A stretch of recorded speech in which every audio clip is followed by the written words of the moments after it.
Bonjour, je suis le professeur Bonaventure Nverondo.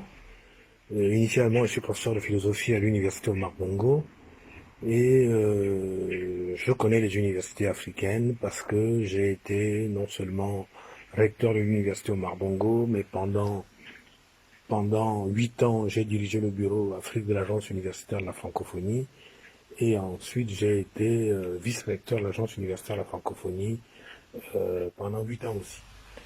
C'est donc que je connais ces universités et les problèmes qu'elles traversent.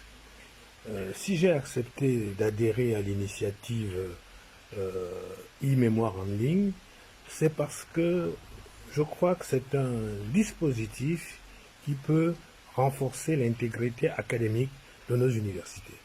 Euh, En réglant d'abord un problème majeur qui est le problème du plagiat. Le plagiat est devenu aujourd'hui le cancer, pas seulement des universités africaines, mais aussi des universités dans le monde. Le dernier scandale en France à la Sorbonne et en Allemagne prouve cela.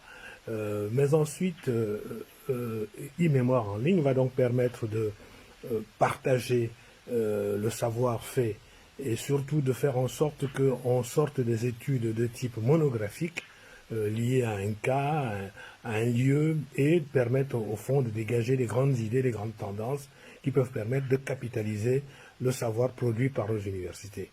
Enfin, e-mémoire va aussi aider à donner à nos travaux, je dirais, plus de visibilité. J'avais écrit en 2005 un petit livre qui s'appelle L'Afrique, la fracture scientifique, où je montrais la difficulté et surtout la faible participation de l'Afrique au niveau des publications scientifiques mondiales. Et donc, à l'époque, elle était de 1,1%. Aujourd'hui, elle est de 1,01%. Et visiblement, ça n'augmente pas.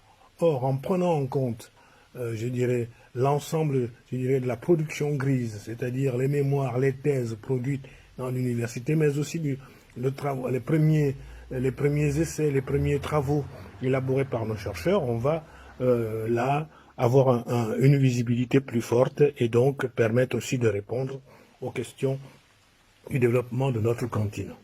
Voilà ce que j'avais à vous dire, chers amis. Encore une fois, mobilisez-vous, défendez notre projet e-mémoire online qui est mis en œuvre par le professeur Claude Duchou depuis Dakar. Bien à vous. Au revoir.